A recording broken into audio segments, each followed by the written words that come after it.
Hai, halo pemirsa, apa kabar Anda dimanapun berada, dari Sabang sampai Merauke, dari Miangas sampai Pulau Rote. Kami berharap Anda tetap dalam keadaan sehat, sejahtera, dan tentunya selalu berbahagia. Saya lebih happy lagi, lebih bahagia karena bisa kembali menyapa Anda sekeluarga dimanapun berada, tentunya dalam program kesayangan Anda, Doncast. Tentu saja bersama saya, Don Nidi Kaiser. Oke pemirsa, kali ini saya ajak Anda untuk kita berbincang tentang 1 tahun ini soal hukum di tanah air kita gimana.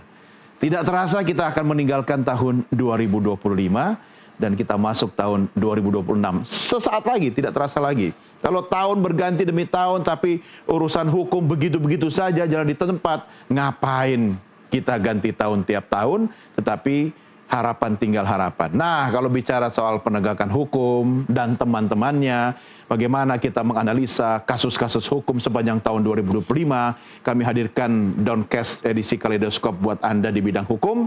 Tentunya kami sudah mengundang narasumber istimewa yang akan berbincang bersama saya. Sudah tidak asing lagi. Yang pertama, di sebelah saya sudah hadir, beliau adalah Hakim Konstitusi periode tahun 2003-2009, Marwarar Siahaan. Pak Marwarar, apa kabar? Baik ini. Horas. Sehat Pak ya?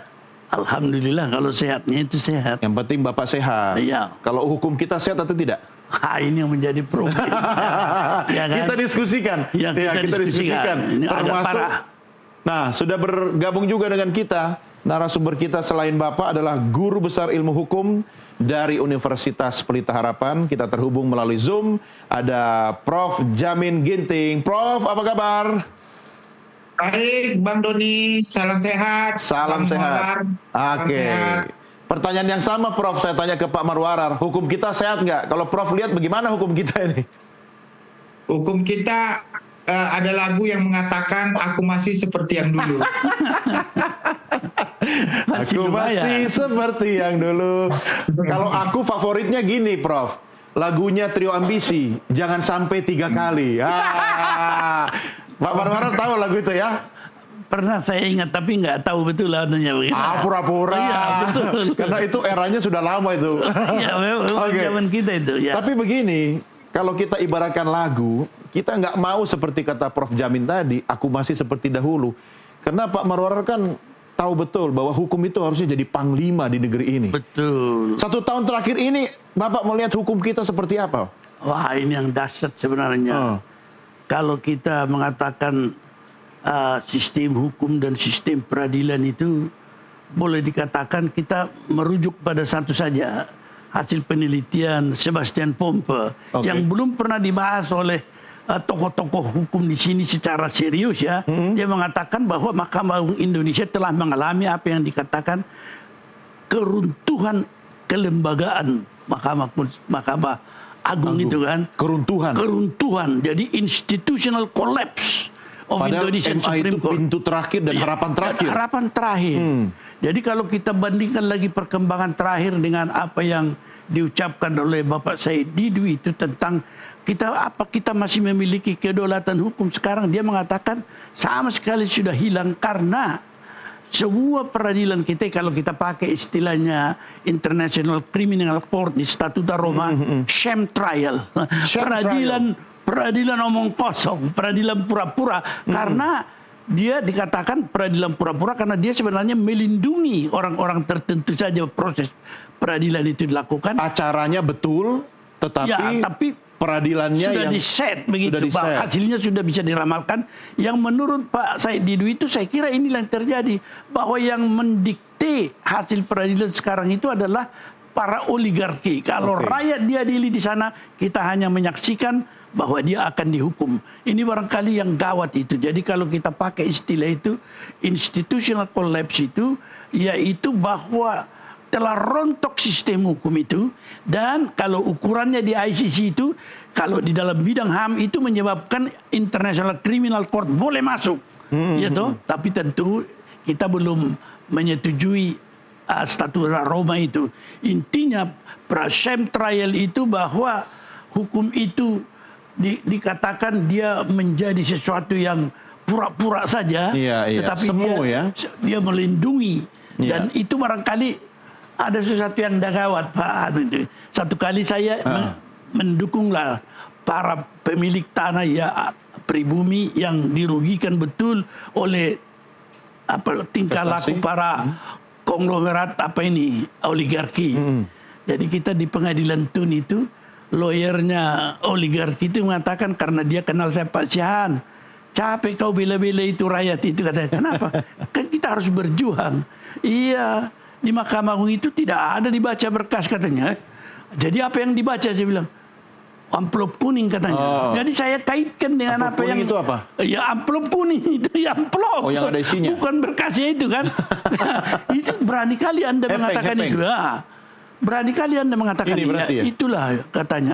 Jadi itu menjadi sesuai dengan apa yang dikatakan Said Didu dan juga yang dikatakan oleh Sebastian Pompe. Sudah rontok sistem hukum dan peradilan kita. Anda memilih istilah rontok, tapi Prof jamin kalau sudah rontok artinya harapan bisa saja sirna. Cuma kemarin Prof kan Zaraf Richard ini kan ditolak bandingnya kan, baliklah ke 18 tahun itu kan. Menurut Anda apakah peradilan semu, kemudian institusi Mahkamah Agung yang rontok tadi itu, bisa nggak harapan itu tumbuh kalau kita melihat contoh kasus yang ada di depan mata kita? Gimana Prof, catatan Anda? Ya, begini ya, dalam suatu sistem hukum di suatu negara, kita ada 3 hal yang seperti diucapkan dalam teori Lawrence M. Friedman ya. Ada struktur hukum yang disebut sebagai legal structure, itu ada institusi penegak hukum di dalamnya, ya seperti polisi, jaksa, hakim. Selain itu juga ada legal substance ya, itu terkait dengan peraturan perundang-undangan.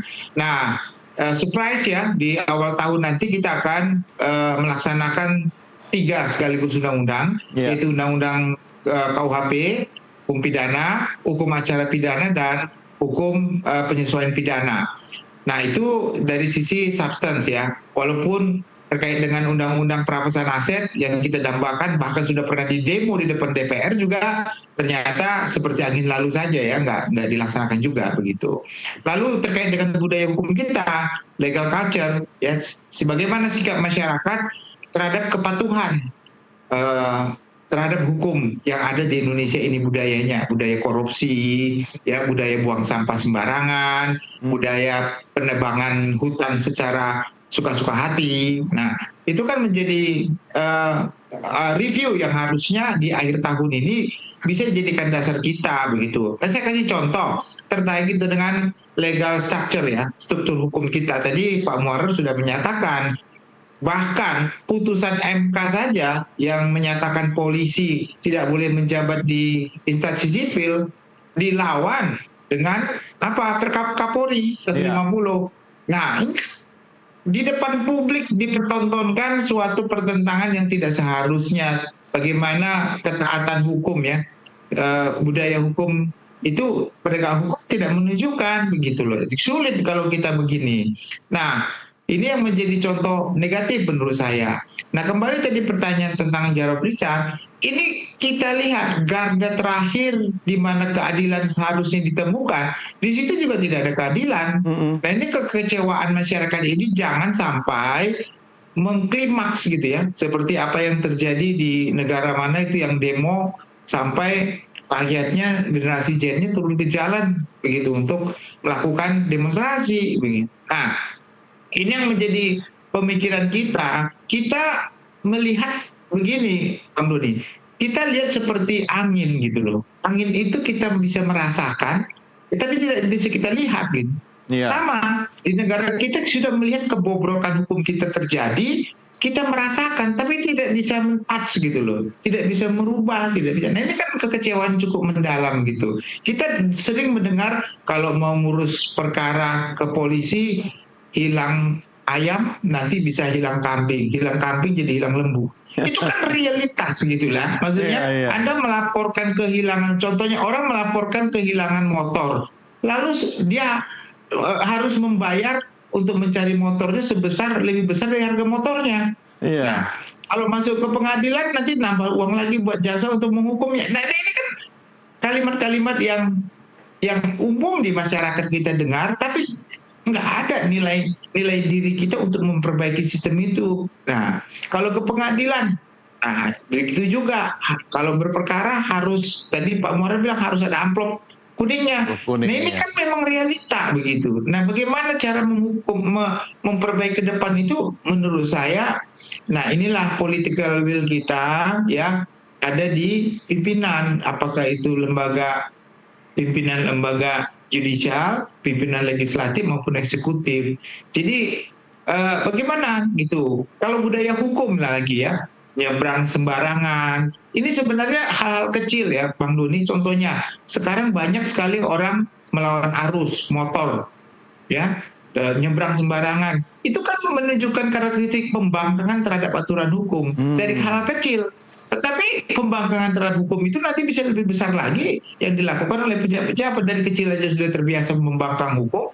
Iya. Akhirnya besar juga membangkang hukum. Nah, jadi pemerintah ini harus belajar dari negara-negara maju bagaimana mereka merestorasi terkait dengan kepatuhan hukum mulai dari anak-anak, dari kecil, ya bahkan di Jepang ya sama sekali mereka pendidikan tentang hukum itu sudah mulai diajarkan, mulai dari tingkat PAUD ya. Nah itu sebenarnya kita kehilangan kesempatan itu. Jadi kita negara yang dari awal sudah berontak atau sudah tidak patuh terhadap hukum sehingga ke bawah begitu loh sampai mereka dewasa gitu ya, kriminalisasi tinggi, patuhan hukumnya rendah kita.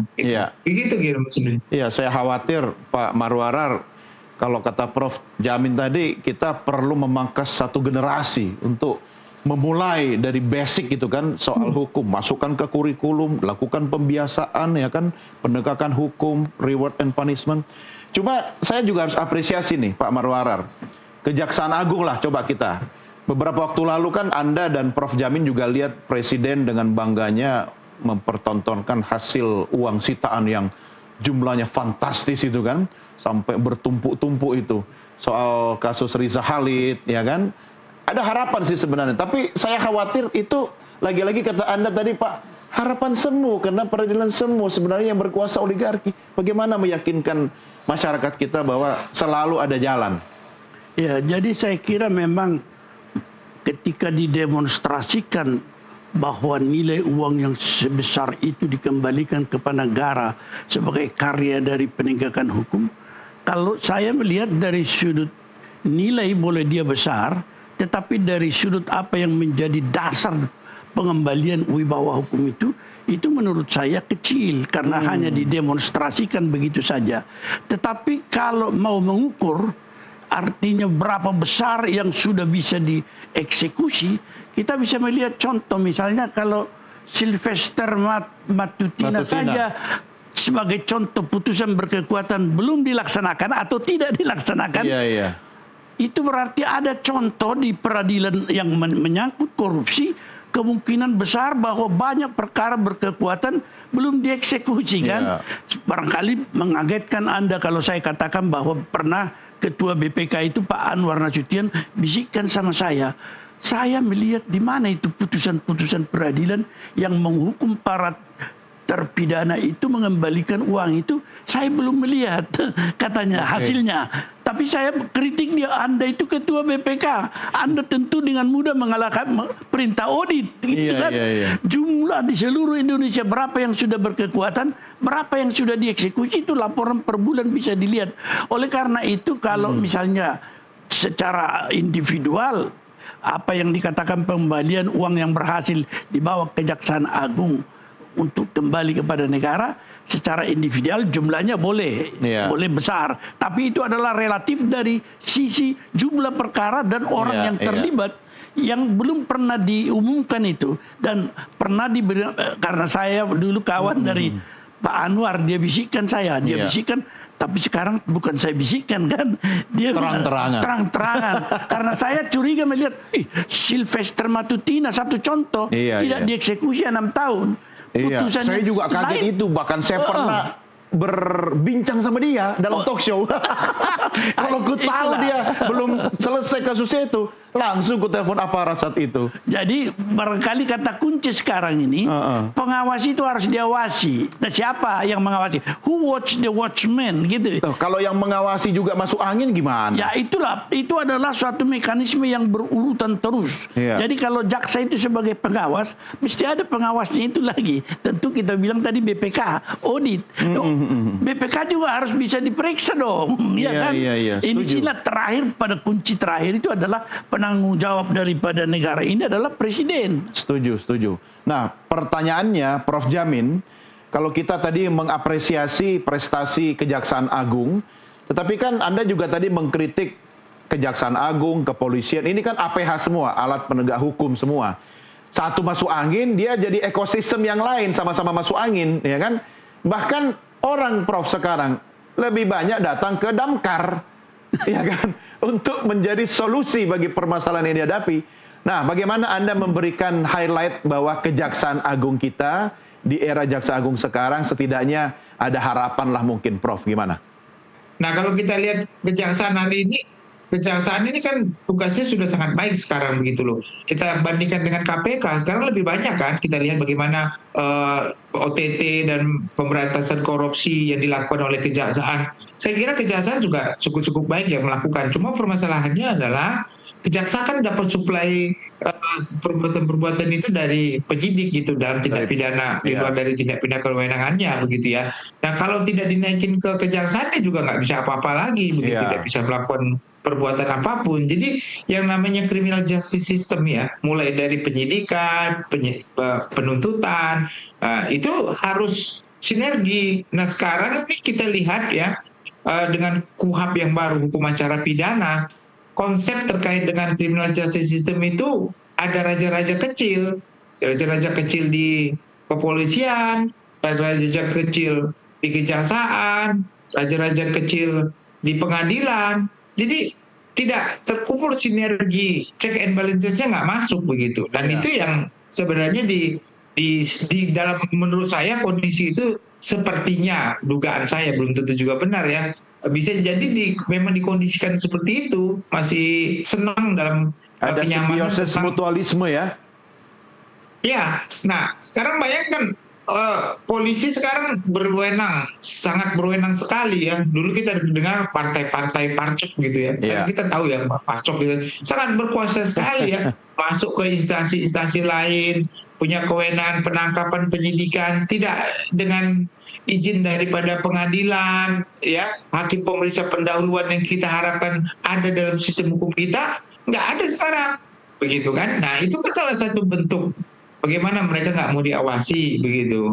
Nah, jaksa yang harusnya mengawasi mereka dalam konsep domitus litisnya proses litigasi diabaikan. Sekarang nggak pakai domitus litis, pakai diferensiasi fungsional. Jadi ya kalau urusan kamu, urusannya urusan saya. Nah inilah makanya saya sih tidak melihat ya, mudah-mudahan hukum yang jelek ini bisa dipegang oleh manusia yang baik gitu ya. Kan nggak selamanya manusia itu ada yang baik sesuai dengan keadaan begitu ya. Nah, jadi kalau sistem yang baik, siapapun yang melaksanakan harusnya baik begitu, tidak berdasarkan kepada subjektivitas orangnya. Nah, jadi menurut saya ya, apapun hukum yang ada itu harus ada check and balances. Ya, sebaik-baiknya orang ya menurut Kierkegaard ya. Kalau Kierkegaard itu kan mengatakan kenapa orang bisa korupsi? Karena ada kewenangan tanpa accountability, tanpa pengawasan. Ya, orang baik pula, kalau orang baik pun, kalau dia tanpa pengawasan memiliki kekuasaan dan plus diskresi, ya pasti dia kecenderungan jahat muncul. Ya, Lord Acton mengatakan power tend to corrupt gitu ya, absolute power corrupt absolutely. Nah itulah, kayaknya nggak ada jabatan tanpa pengawasan, ya itu bahaya. Oke. Iya, kalau soal terakhir tadi kata Prof ya, Pak Murwarar, ada candaan di masyarakat. Ya gimana orang Indonesia itu nggak korup, berani. Tuhan aja dikibulin, kan dia bersumpah atas nama Tuhan kan? Dengan jabatannya ya kan? Nah, Tuhan aja dilawan, gimana kalau cuma manusia gitu kan? Ya, tapi kita nggak bahas soal ketuhanan itu ya Pak. Ya, kita rehat dulu sejenak. Kita akan lanjutkan bincang-bincang kita yang menurut saya baru babak pertama sudah panas kepala saya. Makanya kita minum dulu setelah ini ya. Pemirsa jangan kemana-mana. Doncast segera kembali sesaat lagi.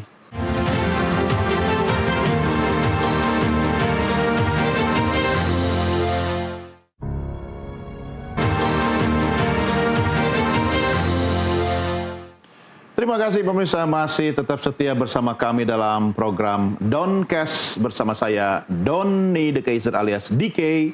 Selain Anda saksikan melalui layar Nusantara TV, terima kasih Anda juga saksikan program Doncast di kanal YouTube kami dan juga melalui platform media sosial. Jangan lupa like, share, subscribe, dan kalau ada masukan, kritik, pertanyaan terkait dengan diskusi dalam episode kali ini, silahkan tuliskan di kolom komen atau chat. Saya masih berbincang soal hukum. Kita bicara bagaimana kaleidoskop hukum sepanjang tahun 2025 ini dengan dua suhu, dua master yang ada di studio dan melalui Zoom. Ada Bapak Marwarar Siahaan, Hakim Konstitusi 2003-2009, dan juga ada Guru Besar Ilmu Hukum dari Universitas Pelita Harapan, Prof. Jamin Ginting. Pak Marwarar sama Prof. Jamin, sekarang kita coba lebih fokus dulu ke institusi kepolisian negara Republik Indonesia. Kalau Bapak sendiri, Pak Marwarar, melihat kepolisian kita ini seperti apa setelah ada pembentukan tim reformasi Polri, kalau kita kaitkan dengan harapan masyarakat, jangan lagi orang datang itu ke Damkar kalau urusannya urusan hukum, ya kan? Tapi memang ada harapan datang ke polisi, selesai perkara. Bukan soal apa itu, ada istilahnya itu teman-temanku di Medan itu, habis apa itu, pokoknya kasih KUHP, kasih uang, habis perkara. KUHP itu dulu. Gimana Pak Marwarar? Tapi sebelum sampai ke sana, saya kira apa yang menjadi indikator ketika reformasi kepolisian menjadi satu prioritas, itu tentu menjadi satu petunjuk juga bahwa keduaan masyarakat itu oleh Presiden sebagai pimpinan eksekutif dan kepala negara melihat perlunya ada reformasi.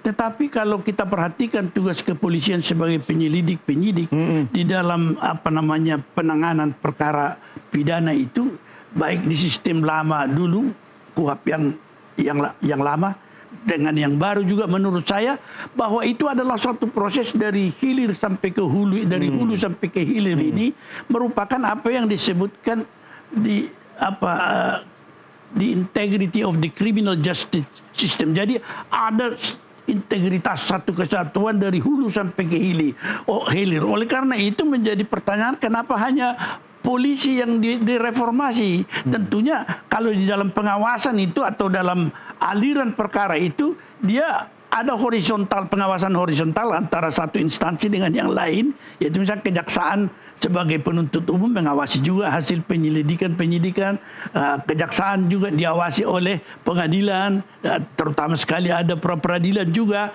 sampai kepada putusan dan lain sebagainya. Kalau misalnya semua sudah rusak, yang menjadi prinsip utama sebenarnya perbaiki dulu peradilan, karena di sini bermuara semua. Ya makanya benteng terakhir. Kalau benteng terakhir itu diperbaiki lebih dahulu, prioritasnya bukan polisi, tapi kita sudah terjadi begini, ya saya kira. Tapi penting juga kan reformasi Polri kan. Penting. Kan ada sahabat-sahabat Anda di situ, Prof. Jimli, ya, Prof. betul. Mahfud. Ya. Saya setuju, tetapi kalau dia sendirian, tetapi di sini tidak bisa, itu namanya menjadi harus simultan, karena dia adalah suatu peradilan yang mengalir satu kesatuan. Nggak bisa dipisahkan ya. Integral dia. Jadi oleh karena itu, kalau dia di sini bagus, di sini rusak, kami mawon. Bisa kalah malah, ya, nggak ada perubahan. Benteng terakhir sebenarnya adalah peradilan. Sehingga menurut saya tekanan utama itu ada pada perbaikan di peradilan itu, karena bagaimanapun apa yang kita lihat sekarang ini, dia menjadi suatu peradilan yang dikatakan sham trial itu. Ya dari hulu sampai ke hilir sudah terjadi begitu.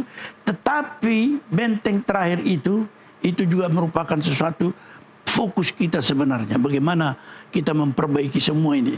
Jadi kalau misalnya meskipun kurang lebih perbaikan yang ada itu terjadi secara pincang, tetapi kalau kokoh di peradilan ini saya kira yang menjadi fokus menurut saya ya. Oke, saya setuju. Tapi Prof Jamin punya pendapat tersendiri tentang, saya nggak mau bilang parcok ya, pokoknya kepolisian. Silakan Prof. Ya, sangat menarik ya. Kita lihatlah hasil penelitian mengenai kepercayaan publik kepada kepolisian. Tidak pernah ada peningkatan, ya. Terjadi banyak penurunan. Apalagi pada saat kasus Sambo, ya. Setelah kasus Sambo ada jenderal narkoba, ya kan begitu. Tapi Sambo aja udah berubah loh, Prof. Sekarang rajin pimpin ibadah loh. Puji Tuhan. Betul ini, viral videonya di dalam lapas. Itu menandakan dia berada di dalam, ya kan? Iya, begitu. Jadi ada penurunan ya terhadap kepercayaan publik kepada kepolisian.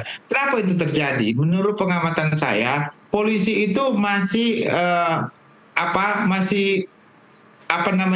menginginkan kedudukannya seperti masa lalu sebagai bentuk TNI begitu ya. Mereka nggak sadar kalau mereka itu adalah sipil begitu. Nggak sadar mereka itu kalau di sipil. Saya kasih contoh. Dalam proses penyidikan ya, yang menjadi atasan penyidik itu sebenarnya adalah jaksa yang melakukan pengawasan ya, koordinator dan pengawasan. Tetapi ada nggak polisi lebih patuh daripada jaksa daripada kepala polisinya, atau contohnya dia penyidik di Kapolres atau Kapolda atau Kabarizkrim. Mereka lebih patuh kepada atasan daripada kepada perintah dari penyidik. Itu membuktikan kalau sistem kemiliteran itu lebih kental sekarang kepangkatan itu dibandingkan dengan fungsionalnya begitu.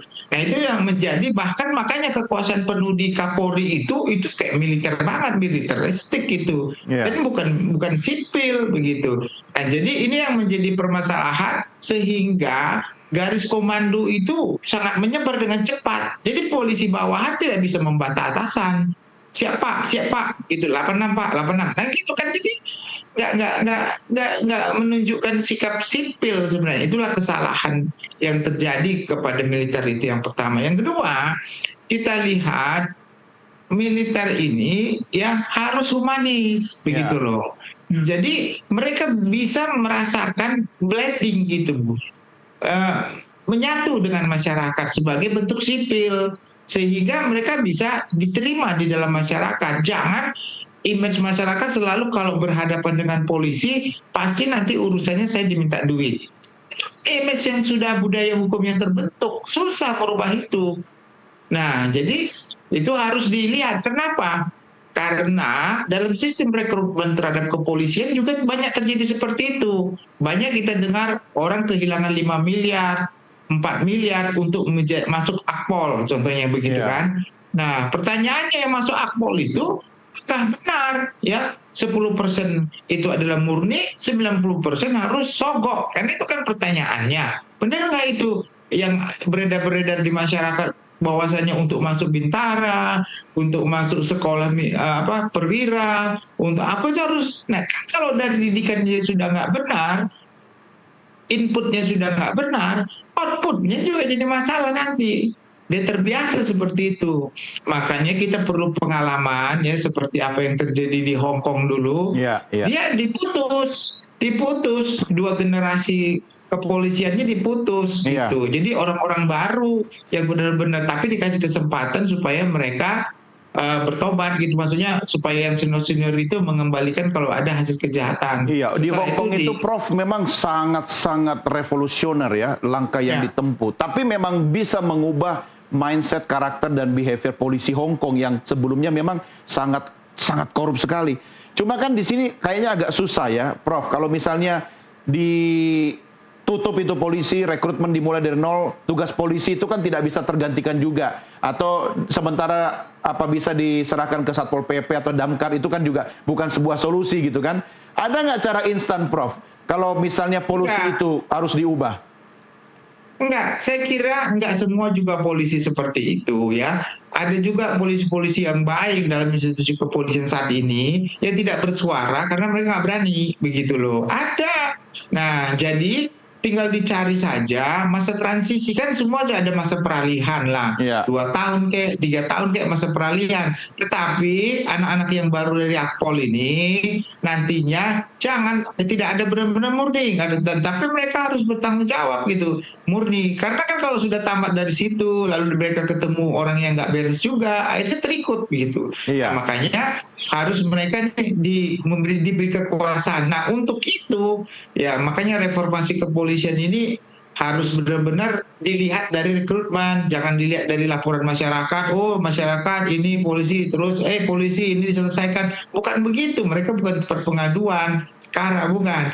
Mereka harus memperbaiki struktur ke depan untuk perbaikan. Jadi menurut saya tim reformasi kepolisian harus dari akarnya, akar permasalahan, yaitu rekrutmen kepolisian. Di situ pengawasan terhadap struktur jabatan, merit and system, ya. Anda bayangkan kalau untuk jadi Kapolri, Kapolda kan sikut-sikutan tuh. Nah, ada nggak merit system di situ? Orang yang berprestasi, Adi Makayaksa, yang harus menduduki, jangan Adi Makayaksa tapi nggak punya jabatan, kan lucu begitu kan? Sayang ininya. Oke, baik Pak Marwarar, ini masih bicara soal institusi kepolisian.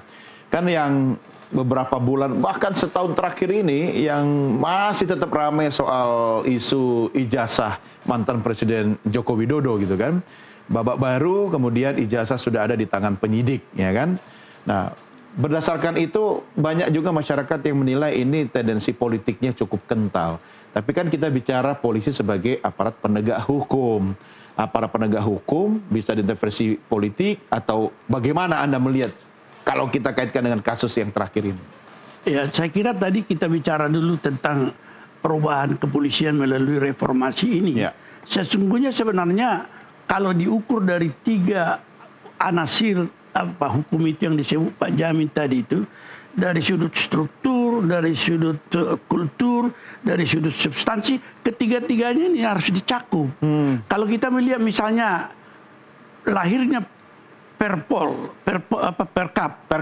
Perkap yang menganulir lagi putusan Mahkamah Konstitusi, itu bukan hanya masalah kultur kepatuhan kepada konstitusi kan, tetapi juga adanya satu sikap bahwa tidak taat kepada konstitusi itu siapa yang mengawasi kan? Aparat sendiri tidak taat. Ya, jadi ada pengawasan itu, dan ada yang selalu kita lihat itu pengawas itu juga harus diawasi. Jadi misalnya pengawasan terhadap kepolisian tidak hanya yang ada dalam struktur kepolisian, tetapi juga harus menyangkut pengawasan eksternal itu seperti apa. Sehingga misalnya seperti banyak ada orang mengadu ke provos atau apa itu, kalau kepolisian, tetapi mereka juga harus diawasi ini kan. Yang ini menyebabkan warnanya menjadi berbeda sehingga bisa melihat bahwa pengawasan itu juga harus diperbaiki. Nah, dalam soal ketaatan kepada hukum atau konstitusi itu, ya saya kira sangat agak parah ini kan. Agak parah atau memang parah nih Pak? Parah, karena peraturan lembaga itu boleh mengatur memang kalau ada mandat dari undang-undang. Yang kedua, kalau menyangkut hak, apalagi hak asasi, tidak boleh diatur di dalam peraturan kelembagaan. Meskipun dalam pasal 8 Undang-Undang Pembentukan Peraturan Perundang-undangan ada itu, seperti sebuah lembaga boleh mengatur lebih lanjut. Tetapi ada mandat dulu, ada delegasi dari undang-undang itu. Dan juga substansi itu kalau menyangkut hak, apalagi dia katanya kan bahwa polisi boleh menduduki sekian puluh banyak jabatan itu soal hak, itu bukan porsinya peraturan Kapolri, tetapi itu di undang-undang. In kasus dalam hal itu tadi putusan MK itu adalah suatu undang-undang juga, artinya dalam arti negatif ketika dia membatalkan undang-undang, itu yang disebutkan negative legislation. Jadi produk MK itu sama dengan undang-undang, dan konstitusi menyatakan ketaatan terhadap konstitusi juga harus taat kepada putusan Mahkamah Konstitusi. Kalau dia menelikung begini dengan membuat peraturan Kapolri, justru menegakkan apa yang sudah dinyatakan tidak bisa. Inilah yang parah di dalam kehidupan konstitusi, bahwa sebenarnya para pemimpin juga kok tidak mematuhi dan memahami konstitusi. Artinya dari hal yang sangat mendasar saja itu bisa akal-akalan, bagaimana dengan kasus-kasus yang ditangani kan? Nah ini menarik. Sebentar, Prof. Jamin, ini soal perkembangan isu kasus ijazah mantan Presiden Joko Widodo dan keterlibatan kepolisian dalam upaya penyelesaian masalah ini. Anda melihat polisi seperti apa sekarang ini? Ya, kalau dilihat dengan apa yang terjadi dua perkara baik di Mabes Polri maupun Polda, ya tentunya yang di Mabes Polri sudah diberhentikan karena memang kurang cukup bukti. Nah, kita bahas terkait dengan di Polda ini kemarin terakhir update-nya sudah dilakukan gelar perkara khusus dan juga ijazahnya sudah ditunjukkan kepada pelapor. Kepada terlapor begitu tersangka gitu ya, sudah ditunjukkan. Artinya apa? Artinya kekhawatiran terkait dengan ijazah palsu itu sebagai suatu bukti yang memang real ada itu sudah terbantahkan begitu. Berarti ada ijazah tapi kebenaran faktual terkait asli atau tidak kan tergantung pembuktian pengadilan. Paling tidak barang buktinya ada gitu terkait dengan adanya permohonan gelar perkara khusus yang sudah dilakukan. Nah, tapi saya kira polisi juga agak lambat ya dalam menangani perkara ini sehingga berlarut-larut. Ya, saya nggak tahu persis apa yang menjadi kekhawatiran ataukah karena atensi publik cukup dalam terkait dengan kasus ini.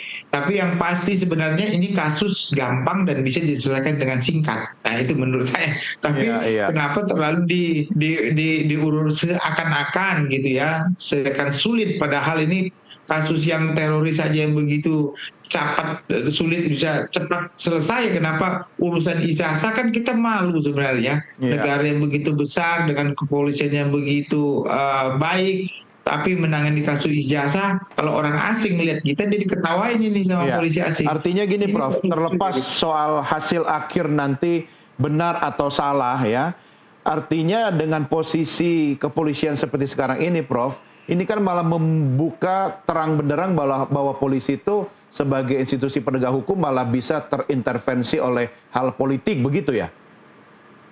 Ya, kita lihat kan orang yang suka mengatakan no viral, no justice kan begitu di Indonesia itu kan. Jadi segala sesuatu harus diviralkan dulu supaya ada kontrol begitu. Padahal kontrol itu kepolisian itu sekarang hampir negatif. Anda bayangkan siapa sih yang kontrol kepolisian saat ini? Nggak ada. Ya, nggak ada. Kita ngomong ke siapa? Kompolnas. Kompolnas, ya mohon maaf aja ya, Kompolnas kan belakangan ini apa yang kita perdebatkan selalu lebih cenderung saya lihat memihak kepolisian dalam menjawab di media begitu loh. Kalau menurut saya perhatikan kalimat-kalimatnya. Nah, itu juga tidak begitu. Apalagi Propam juga ya bagian dari kepolisian juga. Korwas itu juga. Jadi sebenarnya kita harapkan dulunya ya tentu ada Kompolnas begitu, tapi sayangnya Kompolnas juga dikooptasi menurut saya ya, itu dikooptasi barangkali saya masuk dulu nanti dari dalam juga. Iya, masuk angin juga ternyata. Gimana Pak Marwara? Kalau melihat ini sebenarnya barangkali kita melihat dari sisi lain bahwa kepala kepolisian dan juga kepala kejaksaan itu adalah pejabat yang ditunjuk oleh presiden, ya kan? Presiden sebagai pimpinan eksekutif. Jadi biasanya kalau kita melihat di praktek negara lain, hal yang sama juga terjadi, tetapi juga mereka menyatakan dia independen dari kepentingan daripada seorang kepala presiden itu. Meskipun dia misalnya diangkat oleh seorang presiden itu sebagai pimpinan eksekutif. Oleh karena itu dalam rumusan untuk melakukan pekerjaan itu secara independen dan tidak diintervensi itu seharusnya memang meskipun sesuatu hal yang menyusul kemudian independensi seperti apa yang ada pada kepolisian dan kejaksaan dia sebagai bawahan langsung daripada presiden itu harus dirumuskan di dalam peraturan yang lebih lanjut sebenarnya.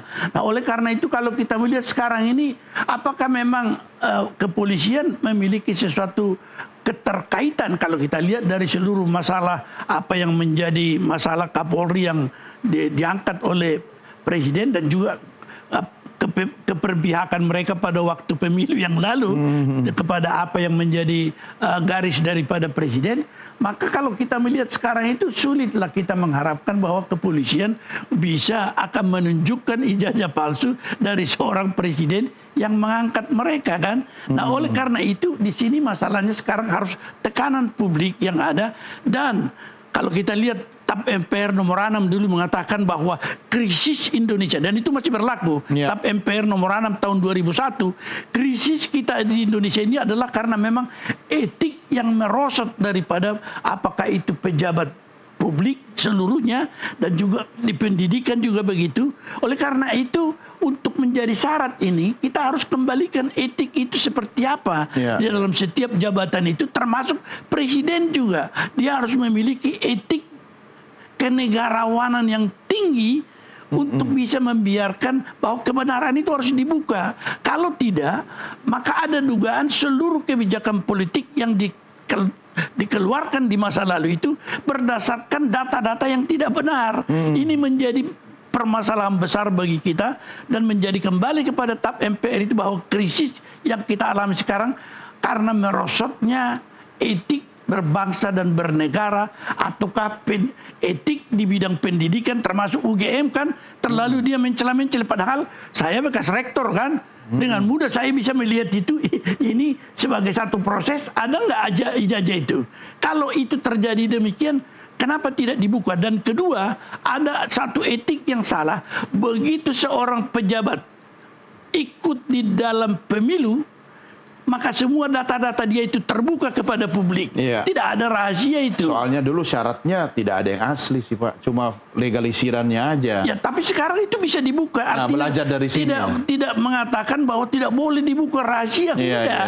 Begitu masuk mendaftar bagi calon, dia menjadi milik publik yang boleh diteliti.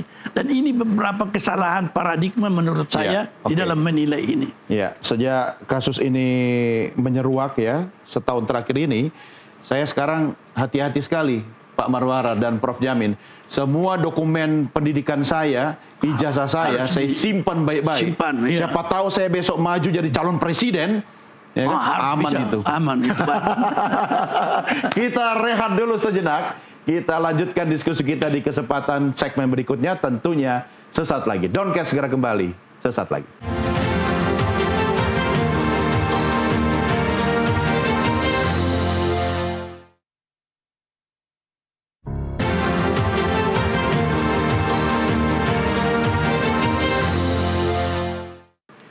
Terima kasih masih bersama kami dalam program Doncast. Saya Doni The Kaiser alias DK. Saya masih berbincang hangat dengan Pak Marwara dan juga Prof Jamin.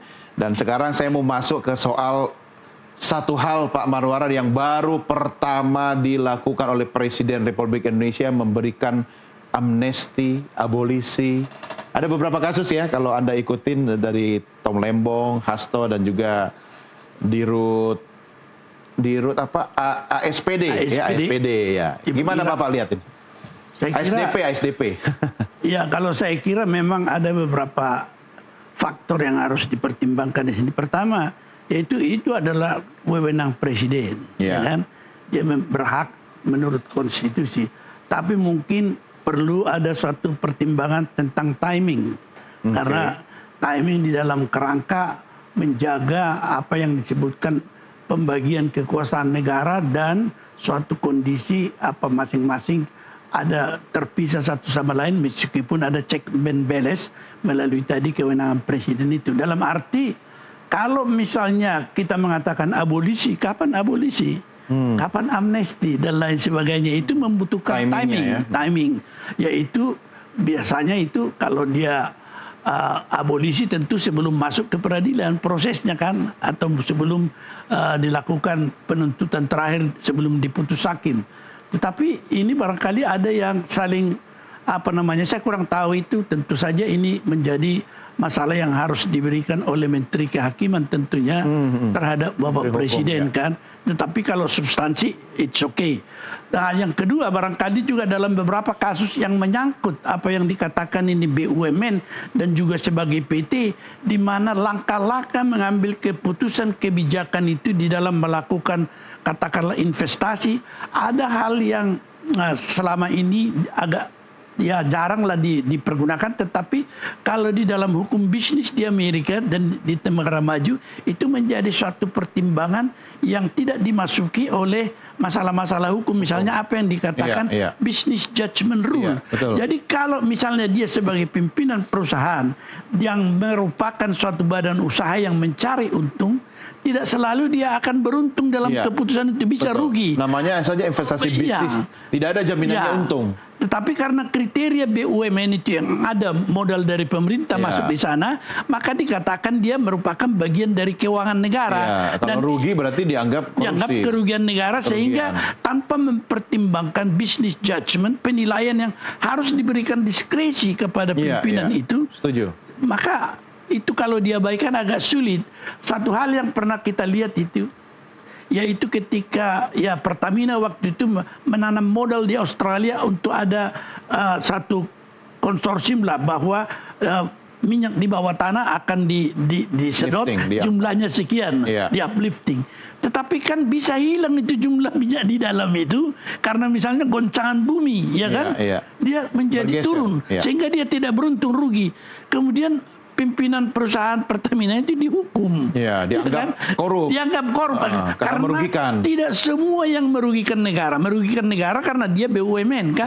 Dia keuangan negara, modalnya itu dari APBN. Tetapi keputusan kebijakan ya sama dengan kita. Tadi tiba-tiba saya bikin misalnya es krim banyak, tiba-tiba hujan, nggak laku, itu rugi juga kan. Itu bisnis judgment saya tidak bisa meramalkan cuaca kan.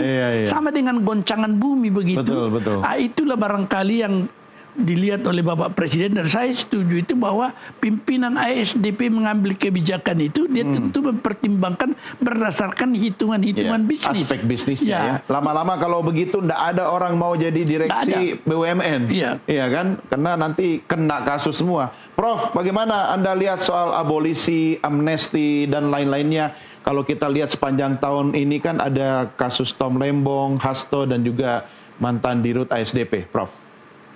Ya, saya kira ini presiden yang luar biasa ya. Dalam arti presiden sebelumnya kan paling dia memberikan amnesti ya pada pengampun. Amnesti itu biasa itu diberikan terkait dengan pengurangan hukuman maupun terkait dengan kejahatan politik. Ya, itu biasanya diberikan kepada amnesti kepada orang-orang tertentu ya. Tapi dalam konteks kasus yang menjadi viral ada karena ini kasus tipikor, tindak pidana korupsi begitu, tapi bernuansa politik. Nah, ini justru menjadi secara substansi, secara prosedural prosesnya benar, tetapi menjadikan orang itu tersangka karena dipengaruhi faktor politik. Itulah kira-kira yang menurut Presiden harus diselesaikan dengan jalur politik juga. Begitu. Nah, akhirnya dikeluarkanlah amnesti dan juga abolisi. Itu terkait dengan intervensi nggak, Prof? Saya kira tadi sudah Pak Muarro mengatakan itu kan hak prerogatif ya. Jadi memang difasilitasi oleh konstitusi begitu. Konstitusi kan memang memberikan. Cuma masalah timing tadi saya setuju. Nah, terkait ini saya merasa presiden ini sudah mengerti dan memahami kalau sebenarnya proses peradilan itu ada yang nggak benar begitu ya. Kalau dia beranggapan proses peradilannya benar, buat apa dia mengeluarkan itu begitu? Justru dia ingin menyelamatkan orang ini dari proses peradilan yang nggak benar. Itu yang mau diselamatkan begitu. Dan juga keinginan masyarakat terhadap itu gitu. Dan jadi menurut saya presiden ini sebenarnya dalam waktu orang yang tepat dalam masa waktu yang tepat gitu loh. Nah, tapi kalau dalam masa waktu proses peradilan kita benar, proses peradilan kita yang transparan dan jujur, saya kira nggak perlu ada presiden yang royal mengeluarkan amnesti, gerasi dan abolisi dan juga rehabilitasi begitu. Dan terkait dengan rehabilitasi, ini juga kepada Ibu Ira ya, SDP, Direktur SDP, itu memang benar-benar suatu hal yang baik menurut saya. Karena apa? Karena korporasi BUMN ini, BUMN ataupun anak BUMN atau cucu BUMN itu harusnya diberi keleluasaan dalam pengelolaan ya, kecuali kalau mereka ada suap, ada gratifikasi atau penyalahgunaan kewenangan. Tapi kalau dalam konteks business judgment rule ya, itu diperbolehkan gitu. Namanya bisnis kan bisa saja rugi begitu ya. Jadi nggak selamanya BUMN itu harus untung. Kalau rugi impor kan sulit nanti bersaing dengan pihak swasta kalau begitu. Jadi menurut saya apa yang sudah dilakukan oleh Pak Prabowo, menurut saya ini presiden yang mengeluarkan pada waktunya dalam situasi yang seperti ini memang cocok ya. Tapi kalau situasi normal, sistem peradilan kita bagus, ya harus beda lagi ya situasinya. Ya, jangan juga kan tiap saat ada kasus presiden harus turun tangan lah. Makanya dari hulu ke hilir harus dibenerin. Oke, Pak Marwarar, saya lompat ke MK. Kan presidensial threshold dihapuskan. Nah, ini terobosan atau sudah sembuh masuk anginnya atau gimana? Ya, saya kira memang di masa lalu kelihatan masih kokoh gitu atau kekeh gitu, dianggap bahwa presidential threshold itu merupakan suatu hal yang menguatkan apa yang dikatakan sistem presidensil dengan tidak terlalu banyak gangguan begitu. Ya. Tetapi memang ketika pemilihan presiden dan pemilihan legislatif ditetapkan secara serentak, di mana presidensial threshold itu tidak bisa lagi kita katakan akan menetapkan suatu batasan tertentu untuk pemilu berikutnya, maka memang menjadi tidak lagi relevan itu. Dan yang kedua mungkin kalau di dalam pertimbangan pertimbangan MK terakhir ini, meskipun di pertimbangan sebelumnya dikatakan bahwa awalnya dikatakan itu merupakan open legal policy ketika di dalam pasal 6, pasal 7 tidak ditentukan threshold, tetapi dianggap diserahkan kepada pembuat undang-undang. Tetapi kemudian yang terakhir ini tentu sesudah serentak atau juga merupakan faktor yang dianggap menghambat suatu pasangan calon yang merupakan idealisme daripada pemilih, maka dikatakan itu bertentangan dengan semangat konstitusi. Seperti yang ditentukan itu tidak ditentukan di situ threshold. Kalau saya sih melihat, terlepas daripada kesulitan nanti kalau pasangan calon terlalu banyak, ya memang tidak ada dasarnya lagi untuk menetapkan threshold itu. Kalau kita lihat bahwa pemilihan itu dilakukan serentak kan. Ya, ukuran yang mana kita pakai, sama-sama. Jadi dia harus ada dulu kursi 20% atau suara nasional 25% sebagai ukurannya adalah hasil pemilu ini. Tapi karena serentak, yang mana mau dipakai kan? Itu dari sudut situ. Tetapi tentu saja bisa dikarang bahwa dipakai pemilu yang lalu. Itu yang menjadi persoalan besar. Tetapi kalau argumen yang diajukan para pemohon itu, yaitu generasi baru, pemilih baru yang baru mencapai atau memperoleh hak untuk memilih, dikesampingkan haknya dengan hal itu, sehingga diharapkan dibuka. Saya kira tidak ada masalah tentang itu. Tetapi dalam pelaksanaan, kalau misalnya sampai 20 calon presiden, itu kan bisa berapa partai politik? Partai politik ada. Meskipun dia belum memiliki, belum pernah mengikuti pemilu, tetapi bisa ikut pada saat itu, kemudian terus mengajukan calon. Kita bayangkan.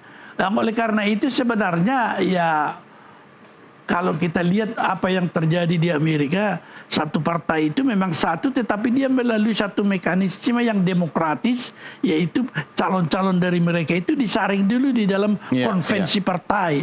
Saya kira memang harus bisa dicari jalan itu, tetapi saya belum bisa membayangkan nanti kalau misalnya ada 10 pasangan calon yang kemudian gambar kartu pemilunya seperti apa besarnya begitu ya. Nah, itu yang hambatan itu barangkali soal teknis saja. Substansi saya kira saya sependapat aja. Oh, ini penting buat saya karena kan saya rencana nanti ada keinginan mau maju jadi capres. Prof Jamin, produk MK itu kan sebenarnya produk hukum dan juga produk politik. Iya kan? Irisannya itu kan sangat menurut saya ya sangat tajam lah gitu.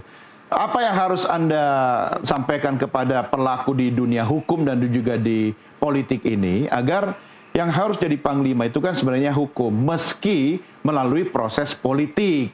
Bagaimana Anda melihatnya, Prof? Ya, prinsipnya sebelum menjadi aturan hukum, politik boleh bermanuver apapun ya, terserah asalkan sesuai dengan aturan. Tapi kalau sudah jadi aturan hukum, yang membuat hukum itu juga, yang politik juga harus tunduk. Jangan dia merasa lebih kebal begitu. Nah, proses pengujian, nah kita kan beda, Pak Marwar paham benar itu ya. Proses pengujian kita kan setelah adanya putusan, undang-undangnya jadi baru diuji. Padahal menurut saya ya, mungkin juga teman-teman dan juga sepaham, itu sebenarnya diujinya sebelum dijadi undang-undang begitu ya, melalui mekanisme pengujian begitu. Nah, karena kan sekarang yang berwenang kalau kita inisiatif daripada presiden atau usulan daripada DPR begitu. Nah, ini kan mereka berdua. Gimana keadaan sekarang ini di mana presiden yang notabene hampir seluruhnya anggota legislatif dari presiden yang mendukung, apalagi koalisi. Nah, ini udah paduan suara lah artinya kan, udah paduan suara. Nah, jadi produk-produk ini ya menurut saya prinsipnya hukum sebagai panglima harus dipatuhi ya. Dan kalau sudah jadi aturan hukum, jangan berpolitik begitu. Kalau rusak nanti kalau sudah aturan hukum tidak dipatuhi, lebih mengutamakan penyelesaian politik bukan penyelesaian hukum. Sampai kapanpun kita tidak pernah taat kepada aturan hukum begitu. Ya, siap. Oke, Prof. Jamin dan Pak Marwarar, ini kan sebentar lagi nih dalam hitungan hari kita akan meninggalkan tahun 2025. Saya minta Anda berdua setidaknya memberikan secerca harapan lah bagi masyarakat khususnya dari sektor hukum dan penegakan hukum kita. Prof, apa yang bisa Anda sampaikan di 2026 soal hukum di tanah air kita? Ya, saya masih sangat concern terhadap kepolisian ya. Jadi menurut saya ada reformasi kepolisian yang menyeluruh, mulai dari rekrutmen kepolisian dan bersih-bersih di dalam instansi kepolisian. Demikian juga di kejaksaan dan di pengadilan begitu. Jadi itu garda terdepan dalam memperbaiki suatu bangsa untuk taat kepada hukum. Siapapun pemimpinnya, apakah itu presiden, gubernur, wali kota, kalau sudah aturan hukumnya sudah baik dan benar, mereka akan terikut ya, mempengaruhi bagaimana mereka memimpin sesuai dengan aturan hukum yang benar. Jadi kita harus taat aturan hukum ya, dan punya hati melayani untuk masyarakat ya, jangan untuk kroni-kroninya atau melipat gandakan hartanya untuk 7 keturunan, jangan dong ya. Kita perlu memperbaiki bangsa ini supaya sejahtera. Jadi tujuan utama adalah mensejahterakan rakyat. Jabatan, pangkat, apapun yang dimiliki itu jangan digunakan untuk disalahgunakan untuk memperkaya diri, tapi digunakan untuk melayani begitu. Jadi punya hati. Makanya saya katakan kenapa negara-negara bisa maju, bisa berkembang, tapi mereka masih taat dan masih patuh terhadap contohnya melayani begitu ya, sebagai pelayan masyarakat gitu. Jadi jangan jabatan dan seragam itu digunakan untuk menakut-nakuti, jangan seragam itu digunakan untuk mengintimidasi atau menjadinya lebih berkuasa dari rakyatnya. Padahal kayak sendiri kan yang memberikan contohnya pajak ya untuk gaji dan segala macam untuk membiayai negara ini. Jadi itu yang pertama. Yang kedua, janganlah ya kiranya para pengusaha ya, supaya mereka juga lebih baik ke depannya ya, jangan memanfaatkan hukum yang ada untuk ya melegalisasi suatu perbuatan yang salah yang mereka lakukan. Jadi pengusaha juga harus punya motivasi untuk kebaikan masyarakat. Keuntungan silakan, tapi juga pelayanan terhadap masyarakat harus juga dipikirkan. Jadi kekayaan yang mereka dapatkan dari usaha mereka menjadi kaya juga harusnya sebagian juga didistribusikan kepada masyarakat. Oke, siap. Pak Marwarar, hukum di tahun 2026. Ya, saya kira kalau saya melihatnya bahwa seluruh perbaikan dan reformasi apapun yang dilakukan itu, kalau saya bermuara kepada kekuasaan kehakiman, yaitu peradilan itu. Karena dia pada pintu terakhir itu akan menjadi tempat mengadu, sehingga kalau saya melihat perkembangan yang terjadi sampai saat ini, maka konsolidasi, reformasi, dan restrukturisasi perlu dilakukan di kalangan kekuasaan kehakiman, terutama Mahkamah Agung. Kalau kita melihat sekarang apa yang dikatakan suatu putusan yang berdasarkan demi keadilan berdasarkan ketuhanan Indonesia, beberapa modernisasi yang dilakukan Mahkamah Agung menyebabkan bacaan atau pembacaan putusan yang membacakan demi keadilan berdasarkan ketuhanan Yang Maha Esa itu tidak terjadi lagi karena putusan itu langsung diupload pada e-court, sehingga tidak ada pembacaan tentang itu. Padahal itu adalah suatu pengawasan tersendiri. Nah, kalau kita melihat sekarang apa yang saya katakan konsolidasi, bahwa reformasi dan konsolidasi itu, bahwa sepertinya kekuasaan kehakiman kita merasa dia dalam satu konteks doktrin konstitusi yang independen, seolah-olah dia tidak memiliki akuntabilitas. Akuntabilitas itu seharusnya adalah merupakan suatu kunci bahwa bisa diminta pertanggungjawaban daripada hakim yang telah memutus itu, dan kita bisa teliti tanpa mengganggu independensinya. Karena independensi itu sebenarnya adalah bagaimana membebaskan hakim itu dari tekanan, pengaruh, terutama suap, untuk bisa imparsial atau netral. Inilah syarat untuk bisa memutus secara adil kalau dia berdiri di tengah. Dan itu bisa kita teliti melalui apa yang dikatakan legal audit terhadap putusan Mahkamah Agung atau putusan peradilan tanpa menyentuh, tanpa memanggil hakimnya. Legal audit itu akan melihat apakah memang hakim taat untuk bersikap imparsial, dan yang dikatakan kalau di dalam proses juga dia independen, imparsial, dalam putusan harus nampak bahwa dia juga tidak memihak dengan melihat atau membuat matriks di dalam pertimbangannya, bagaimana dia menganalisis dan mempertimbangkan argumen, dalil, dan bukti daripada satu pihak dibandingkan dengan yang lain. Inilah barangkali kalau keprihatinan saya menjadi kata kunci untuk melihat ke depan bahwa akuntabilitas hakim tidak harusnya terjadi seperti sekarang, sehingga yang kita harapkan dulu dalam reformasi Komisi Judisial menjadi suatu pengawasan eksternal dalam arti ini, sekarang tidak ada yang terjadi karena dalam peraturan bersama atau keputusan bersama Mahkamah Agung, Komisi Judisial, mereka ada pembatasan yang kedua juga. Menurut saya sampai sekarang Komisi Judisial belum memiliki satu konsep yang utuh berdasarkan kode etik yang terjadi, bagaimana sebenarnya melihat kinerja daripada Mahkamah Agung tanpa mengganggu independensinya. Itu menjadi cita-cita kita sebenarnya.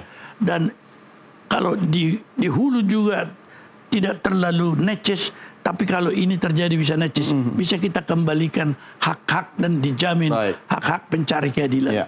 Baik, cita-cita Anda Pak sama dengan cita-cita saya dan kita semua. Artinya menyambut 2026 masih ada harapan. Tinggal kita kawal sama-sama ya. Oke, Pak Marwarar terima kasih sudah bersama kami. Prof Jamin, terima kasih Prof. Terima kasih, sampai Bang Doni. Berjumpa lagi. Terima kasih. Sehat-sehat selalu buat Prof dan juga Pak Marwarar ya. Sehat semuanya. Baik, terima kasih. Dan pemirsa, inilah akhir jumpa kita dalam Downcast. Tentunya bersama saya Doni The Cater. Sampai jumpa di episode yang akan datang.